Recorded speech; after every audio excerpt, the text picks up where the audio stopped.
I once again welcome you on my channel, that is New Horizon. इल्म, सच्चाई और बहादुरी से मोहब्बत रखने वालों को एक बार फिर से मेरा सलाम। स्टूडेंट्स, मैं आप सबका शुक्रगुजार हूँ आपके अप्रिसिएशन के लिए जो आप मेरी पिछली वीडियोस पर मुझे देते रहे हैं। Thanks for your love. आज की जो वीडियो है स्टूडेंट्स, वो है 9th क्लास सब्जेक्ट केमिस्ट्री और उसका यूनिट नंबर 1 और इसका फर्स्ट टॉपिक होगा।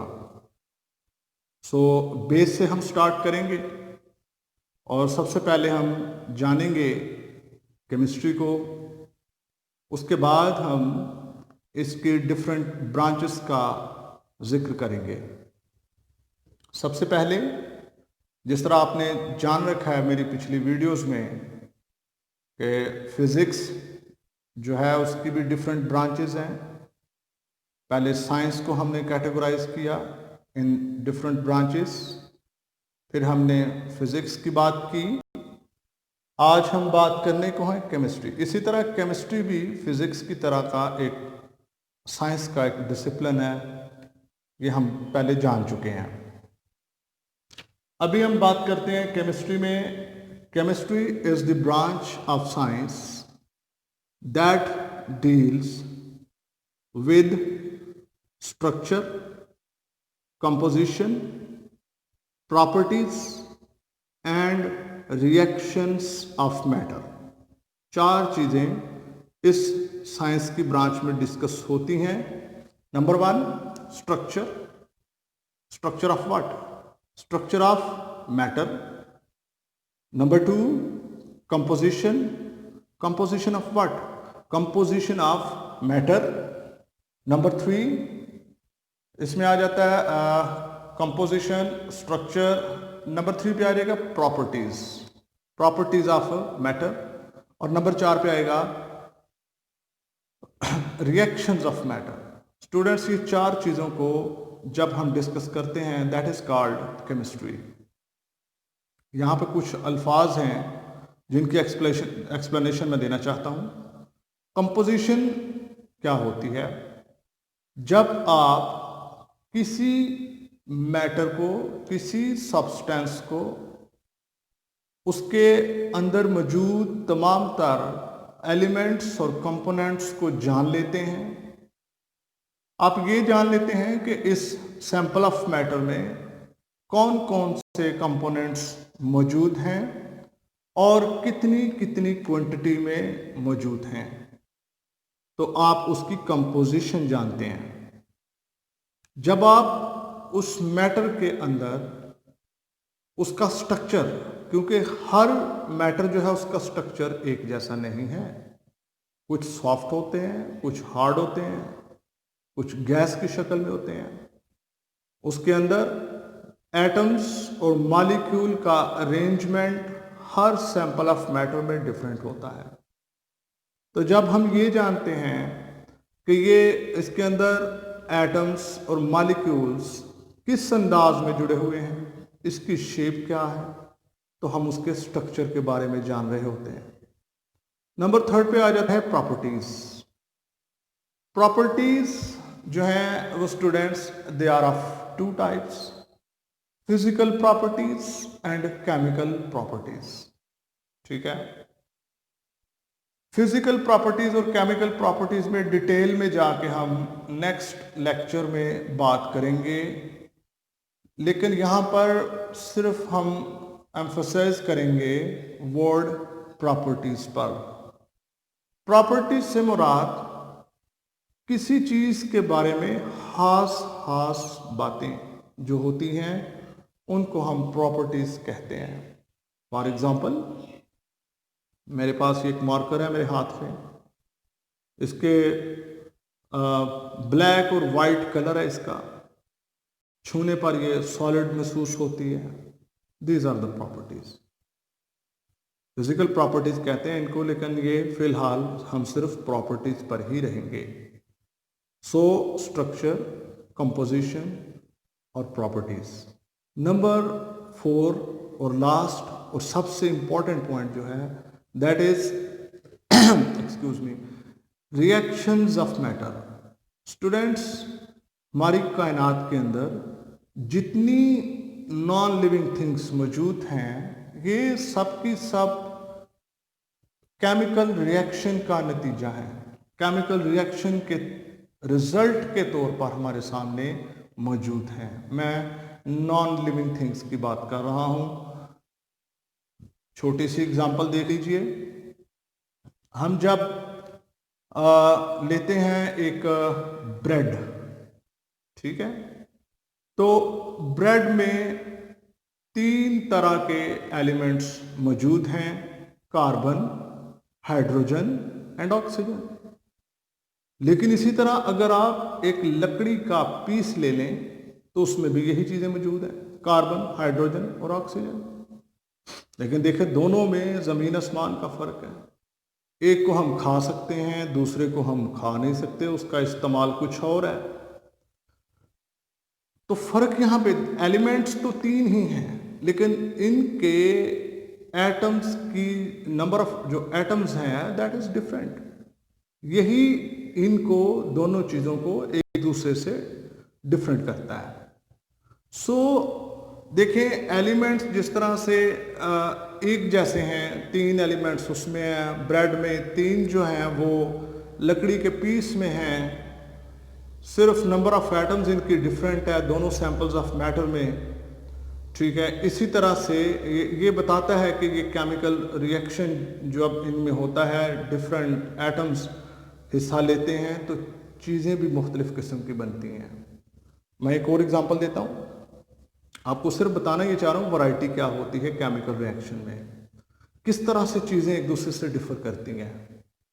आप वाटर ले लीजिए, इसका फार्मूला आप सब जानते होंगे पिछली क्लासेस में, H2O, जो कि हमें बताता है कि इस मॉलिक्यूल में वाटर का जो सैंपल है इसमें 2 तरह के एलिमेंट्स मौजूद हैं, hydrogen and oxygen. 2 atoms hydrogen के और 1 एटम ऑक्सीजन का इन्वॉल्व है।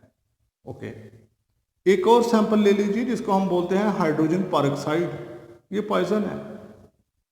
इसका फार्मूला होता है H2O2। इसके अंदर भी एलिमेंट्स 2 हैं, हाइड्रोजन और ऑक्सीजन। लेकिन फर्क कहां पे आ रहा है? फर्क आ रहा है नंबर ऑफ एटम्स में। पानी वाला जो फार्मूला है इसमें ऑक्सीजन का 1 एटम है, जबकि हाइड्रोजन पेरोक्साइड का जो फार्मूला है इसमें 2 एटम मौजूद हैं, जबकि हाइड्रोजन के दोनों सैंपल्स में 2 ही एटम्स मौजूद हैं। फर्क सिर्फ क्या आ रहा है कि एक में ऑक्सीजन का 1 एटम और दूसरे में दूसरा, ठीक है। सो केमिकल रिएक्शन जो है जब होता है, ठीक है, मैटर एक दूसरे के साथ डिफरेंट स्टाइल्स में रिएक्ट करते हैं। जब वो डिफरेंटली रिएक्ट करते हैं तो डिफरेंट मटेरियल हमारे सामने आते हैं। Same case is with other elements and other compounds. So जो सबसे इंपॉर्टेंट पॉइंट है केमिस्ट्री में that is reaction of matter. हम रिएक्शन ऑफ मैटर को बहुत गहरे तौर पे हम इस टॉपिक को हम इस बुक में स्टडी करेंगे, क्योंकि रिएक्शंस ऑफ मैटर ही रिस्पॉन्सिबल है for the variety of new products, for the variety of new compounds. सही? तो मेरा ख्याल है कि आपको इस बात की समझ आ चुकी होगी। इसके अलावा अगर हम बात करें इम्पोर्टेंस ऑफ केमिस्ट्री की, तो केमिस्ट्री को अगर हम इंसानी ज़िंदगी से अलग कर दें तो इंसान का ज़िंदा रहना नामुमकिन है। वो कैसे? ऑक्सीजन जो कि एक केमिकल है, आपको शायद आप इसको इतना वो इम्पोर्टेंट ना समझते हो, लेकिन ये केमिस्ट्री से बिलोंग करता है। कार्बन डाइऑक्साइड जो कि पौधे खाते हैं, अगर कार्बन डाइऑक्साइड नहीं होगी पौधे मर जाएंगे, ऑक्सीजन नहीं होगी तो इंसान मर जाएगा। पानी एक केमिकल है।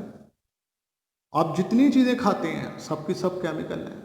खाने को आप छोड़िए, आप बात कर लीजिए मेडिसिन की, सारी medicine are the chemicals. So medicine को निकाल दीजिए तो मरीज तो जिंदा नहीं रह सकता इसके बगैर, ठीक है।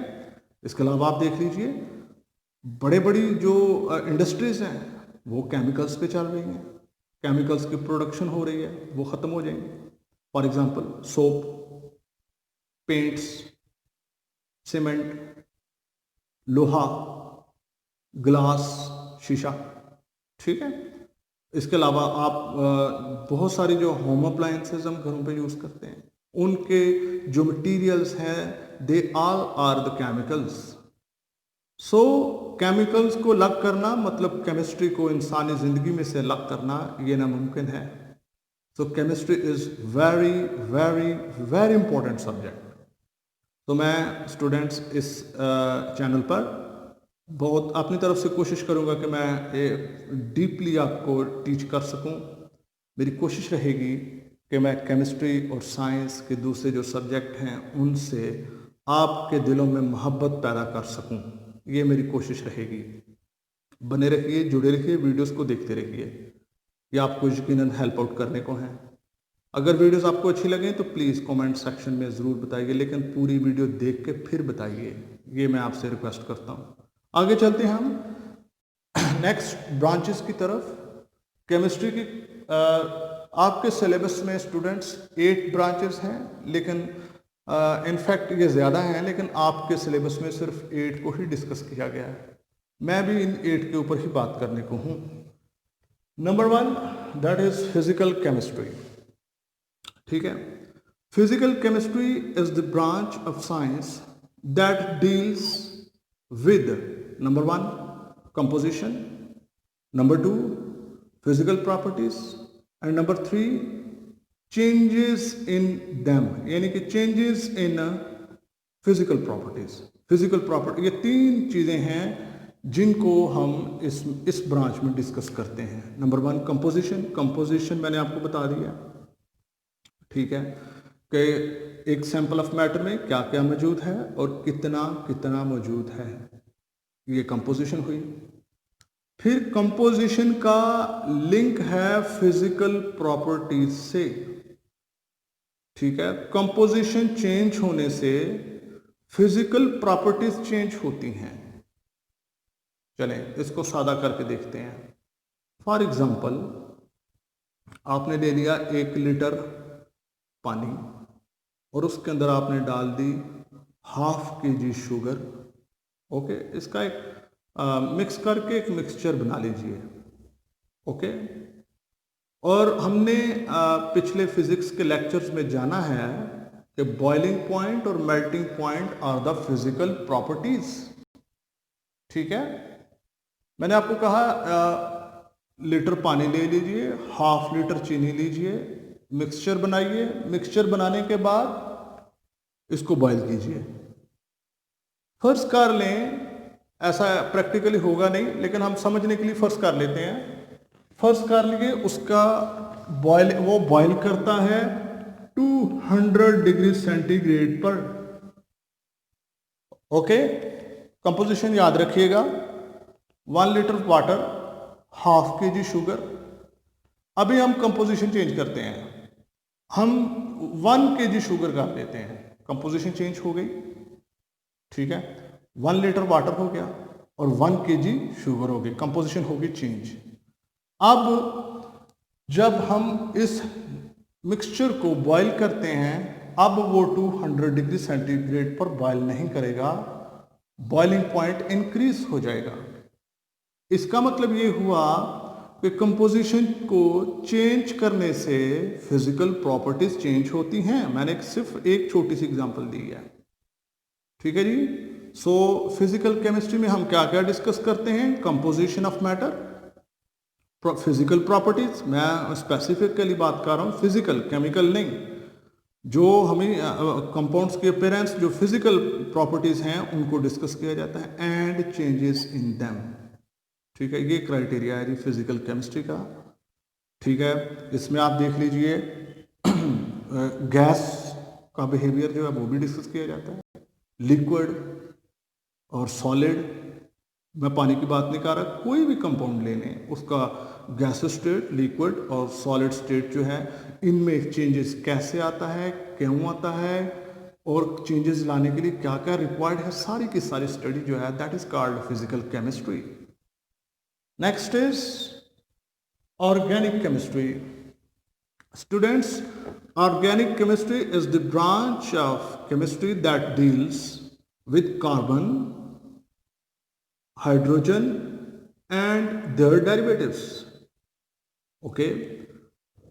कार्बन हाइड्रोजन जो है, इन दोनों को मिलाने से, इन दोनों के रिएक्शन से हमारे पास नए कंपाउंड्स बनते हैं, ठीक है, और ये कोवलेंटली बॉन्डेड होते हैं। कोवलेंटली बॉन्ड होने से क्या मुराद है, कमिंग चैप्टर्स में हम बात करेंगे। कार्बन, हाइड्रोजन और इसके जो डेरिवेटिव्स हैं, डेरिवेटिव्स से मुराद कार्बन हाइड्रोजन से आगे मज़ीद जो कंपाउंड्स डिराइव होते हैं, मज़ीद जो कंपाउंड्स बनते हैं, इनको हम कहते हैं derivatives of carbon and hydrogen. ठीक है, इनका एक स्पेसिफिक नेम भी है, हाइड्रोकार्बन्स। सही। सो इसकी जो स्टडी है that is called organic chemistry. मैं बात कर रहा हूं, organic chemistry is the study of carbon and it's derivatives. आपके जहन में आ रहा होगा कि तकरीबन 118 एलिमेंट्स हैं हमारी नेचर में, तो सिर्फ कार्बन को ही हम अलग से क्यों डिस्कस कर रहे हैं। स्टूडेंट, कार्बन का बिहेवियर जो है वो बाकी एलिमेंट्स से डिफरेंट है, केमिकल रिएक्ट करने का स्टाइल डिफरेंट है, इसके कंपाउंड बहुत ज़्यादा हैं, इसके कंपाउंड की प्रॉपर्टीज भी जो हैं वो डिफरेंट है दूसरे एलिमेंट्स से। एक बड़ा डिफरेंस मैं आपको बता देता हूँ, कार्बन के अलावा जितने एलिमेंट्स हैं वो और उनके केमिकल्स को आप इकट्ठा कर दीजिए तो शायद वो इतने से बने। समझाने के लिए इतना कह रहे, इतने बनते नहीं हैं, लेकिन अगर अकेले कार्बन की बात की जाए तो वो बहुत ज़्यादा बनते हैं, they are in billions and trillions. This is why we are talking about organic chemistry as a separate branch in chemistry. Okay, आगे चलते हैं। In organic chemistry, inorganic chemistry is the branch of chemistry in which we study all the elements except carbon and their compounds। ठीक है, carbon के अलावा तमाम elements और उनके कंपाउंड्स की जो स्टडी है that is called inorganic chemistry. आप बड़ी क्लासेस में जाके ये अलग से सब्जेक्ट बन जाते हैं दोनों, बीएससी में organic chemistry and inorganic chemistry. ठीक है, मज़ीद आप जो आप आगे बढ़ेंगे, चूँकि ये भी बेसिक है, मैं आपको बड़ी बड़ी चीज़ें बता के डराना नहीं चाहता। ठीक है, so please we move ahead. आगे चलते हैं, आगे आ जाता है biochemistry. Biochemistry is the branch of chemistry in which we study number 1 structure, number 2 composition, and number 3 chemical reactions of the compounds in living organisms। फिर से देखिए, नंबर 1 स्ट्रक्चर, किसका, structure of compounds. Number 2 composition, composition of what, composition of the compounds existing in living bodies। number 3 chemical reactions, chemical reactions that are taking place in the body of living organisms।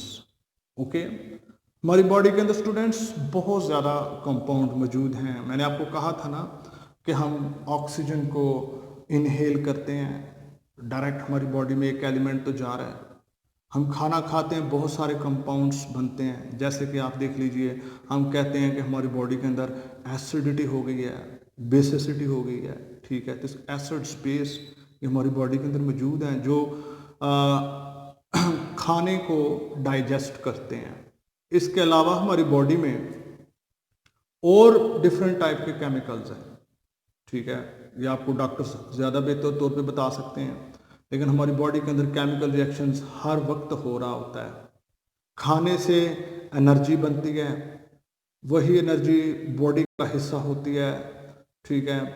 ये सारे का सारा जो है वो chemical reaction है। लेकिन biochemistry जो है वो सिर्फ रिस्ट्रिक्टेड है लिविंग ऑर्गेनिज्म तक। उनकी बॉडी के अंदर जो केमिकल रिएक्शंस होते हैं उनको स्टडी करना, उनकी कंपोजिशन को, उनके स्ट्रक्चर को स्टडी करना, उनकी छानबीन करना, that all is known as biochemistry. Number हमारे पास चलता है आगे 5, that is industrial chemistry. Industrial chemistry is the branch of chemistry that deals with production of chemicals on commercial scale. नाम से पता चल रहा है आपको कि इंडस्ट्री की बात हो रही है। स्टूडेंट्स, मैं इसको इस तरह से एक्सप्लेन करता हूँ। अगर आप मुझे कुछ चीज़ें, 3-4 चीज़ें होती हैं सोप प्रिपेयर करने के लिए, वो मिल जाएं तो मैं लेबॉर्ट्री में इतना सा छोटा सा सैंपल जो है वो सोप का बना के देख सकता हूँ आपको, ठीक है। लेकिन सोप को लार्ज स्केल पर जब पूरे मुल्क की ज़रूरत के लिए हमें प्रिपेयर करना होता है तो इसके लिए इंडस्ट्री लगानी पड़ती है। इंडस्ट्री में काम करने का तरीका और है, इंडस्ट्री के केमिकल्स और हैं, ठीक है। इसी तरह आप देख लीजिए, मैंने कहा ना कि हमारी जो पूरी कायनात है वो केमिकल्स के बगैर अधूरी है। केमिकल्स जो हैं वो आपकी बहुत सारी ज़रूरियात, टेक्सटाइल्स ले लीजिए, ठीक है, फर्टिलाइज़र्स ले लीजिए, पेस्टिसाइड्स ले लीजिए, हर्बिसाइड्स ले लीजिए, फर्टिलाइजर्स ले लीजिए, these are all the chemicals. The production of these compounds is on commercial scale. So commercial scale पर इन compounds की production, इनकी properties और इनकी study जो है that is known as industrial chemistry. I hope कि आपका ये point clear हो चुका होगा। आगे चलते हैं जी, nuclear chemistry. Nuclear chemistry is the branch of chemistry in which we study number 1 radioactivity, number 2 nuclear processes, number 3 पे आ जाता है जी properties and atomic energy। 3-4 चीज़ें हैं, radioactivity, nuclear process, atomic energy, ये 3 चीज़ें, इनको हम स्टडी करते हैं इस ब्रांच में, ठीक है जी। ये रेडियो एक्टिविटी क्या होती है? कुछ 117-18 एलिमेंट्स की मैंने बात की, 117 और 118 है, कहीं बुक्स पर 117 है, कहीं पर 118 है, लेकिन मेरे पास मेरा ख्याल है कि ये 118 है। इनमें से कुछ एलिमेंट्स ऐसे हैं जो अपने अंदर से हार्मफुल रेज रिलीज करते हैं। इन रेज को हम बोलते हैं रेडिएशंस, उन एलिमेंट्स को बोलते हैं रेडियोएक्टिव एलिमेंट्स, प्रोसेस को बोलते हैं रेडियोएक्टिविटी। समझ आ गई? जैसे कि आपने न्यूज़ में सुना होगा यूरेनियम, प्लूटोनियम, ठीक है, ये सब के सब एटॉमिक एनर्जी लेने के लिए एलिमेंट्स यूज होते हैं। सो एटॉमिक एनर्जी का जो डिपार्टमेंट है वो बिलोंग करता है जी न्यूक्लियर केमिस्ट्री के साथ।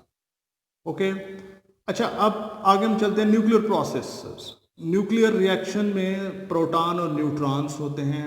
न्यूट्रॉन्स को जब निकाला जाता है, ये एक प्रॉपर प्रोसेस है। मैंने आपको कहा ना कि मैं आपको बड़ी बड़ी चीज़ें बता के डराना नहीं चाहता, आपको मुश्किल ना लगे। फिलहाल ये आप कमिंग चैप्टर्स के लिए छोड़ दीजिए।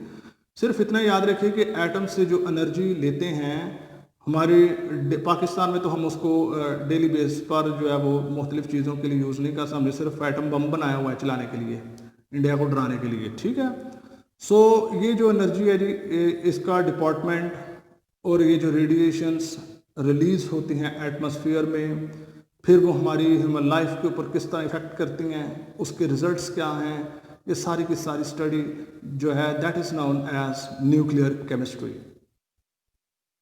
नंबर आ जाता है जी 7 पर, that is the second last point, environmental chemistry.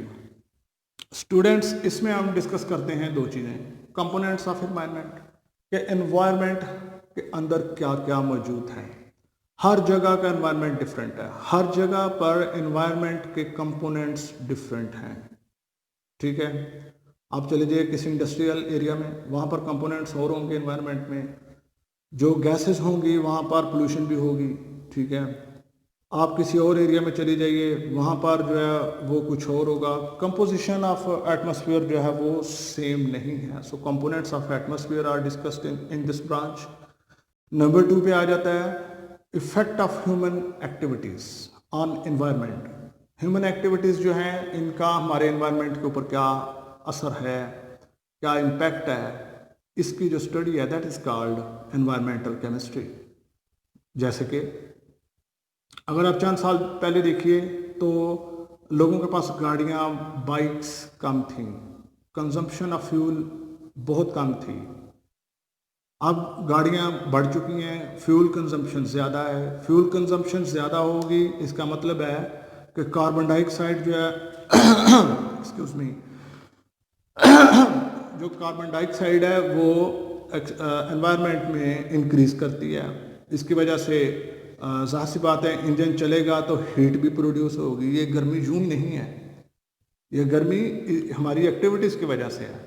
वो हमारे सबसे पहले ये मैं सिर्फ इसी की बात करता हूँ, इसके अलावा इंडस्ट्री है। ये जो हम ईंटें बनाने वाली जो भट्टियाँ हैं इनका आप देख लीजिए, इंडस्ट्री भी अपना एनवायरनमेंट को गंदा करने में भरपूर रोल प्ले कर रही है। ठीक है, जब कार्बन डाइऑक्साइड की क्वांटिटी बढ़ेगी, धुआं बढ़ेगा, सांस का इशू जो है वो अस्थमेटिक्स जो है वो बढ़ेंगे। ठीक है, नंबर 2 हमारे स्किन इश्यूज होंगे। नंबर 3 टेम्परेचर बढ़ेगा, गर्मी ज़्यादा लगेगी। गर्मी ज़्यादा लगने से फिर आपको पता ही क्या होता है। ठीक है जी, बीमारियां जो हैं वो ज़्यादा बढ़ती हैं। नंबर आप आगे चलिए तो इसमें परिंदे जो हैं वो इफ़ेक्ट करते हैं। ठीक है, कार्बन डाइऑक्साइड गाड़ियों के चलने से फ्यूल की कंजम्पशन से बढ़ रही है, उसको खाना होता है कार्बन डाइऑक्साइड को पौधे हमने पहले ही काट लिए हैं फर्नीचर बनाने के लिए। ठीक है, पौधे तो हम काट काट के वहाँ पे घर बना रहे हैं, तो ये हमारी एनवायरनमेंट के ऊपर इसका बहुत बुरा असर पड़ रहा है। ये बीमारियाँ यूं ही नहीं आ गई, ह्यूमन एक्टिविटी की वजह से ये आई हुई हैं। ठीक है जी, उसके बाद आप आगे चलिए तो इंडस्ट्रियल एरियाज जो हैं स्पेशली जो केमिकल्स की प्रोडक्शन करते हैं। ठीक है, टैंडरीज वगैरह जो हैं ये जो चमड़ा वगैरह का काम करती हैं, चमड़ा बना लेते हैं, लेकिन उसका गंदा जो पानी है वो उसके वेस्ट मटेरियल जो है वो पानी में चले जाते हैं। गंदा पानी जो होता है वो खुलेआम छोड़ा होता है, उधर से भैंस पानी पीती है, उधर से परिंदे पानी पीते हैं। वही भैंस जो है उससे फिर हम आगे दूध लेते हैं, फिर दूध के ऊपर भी तो वही असरात होंगे उसके कुछ ना कुछ। पहले तो वो जानवर की सेहत को डैमेज करेगा। नंबर 2 वही गंदा पानी नदी नालों के ज़रिए होता हुआ दरिया में जाएगा, मछलियाँ उसको खाएंगी। ठीक है, मरीन लाइफ जो है वो डिस्टर्ब होगी इसकी वजह से। ठीक है, सो ह्यूमन एक्टिविटी का हमारे एनवायरनमेंट के ऊपर बहुत बुरा असर है। इसी इफ़ेक्ट को और इसके रिजल्ट्स को जो डिस्कशन है, उसकी जो स्टडी है that is called environmental chemistry. Students, that was all about chemistry and branches of chemistry. I hope इस लेक्चर ने आपकी इन टॉपिक्स को ज़रूर आपके लिए आसान बनाया होगा। वाइट बोर्ड पर मैं बहुत ज़्यादा नहीं लिख सकता क्योंकि जगह थोड़ी है। मेरा काम सिर्फ ये है कि मुश्किल चीज़ को आपके लिए आसान करके आपके सामने पेश करना। अगर आपको ये वीडियोस अच्छी लगी हैं तो प्लीज़ कमेंट करके बताइए, वीडियोस को लाइक कीजिए। वीडियो के नीचे ये वाला निशान बना हो उसको क्लिक करेंगे तो मेरी वीडियो लाइक हो जाएगी। अगर इस वीडियो ने आपकी हेल्प की है तो प्लीज़ आपके रिलेटिव्स में, आपके फ्रेंड्स में, आपके नेबरहुड में अगर कोई साइंस का स्टूडेंट है तो ये वीडियो उसको रिकमेंड ज़रूर कीजिए। जिस तरह इसने आपकी हेल्प की है ये दूसरों के लिए भी हेल्पफुल हो सकती है। Thank you for watching my video. Keep studying, keep marching, may God bless you.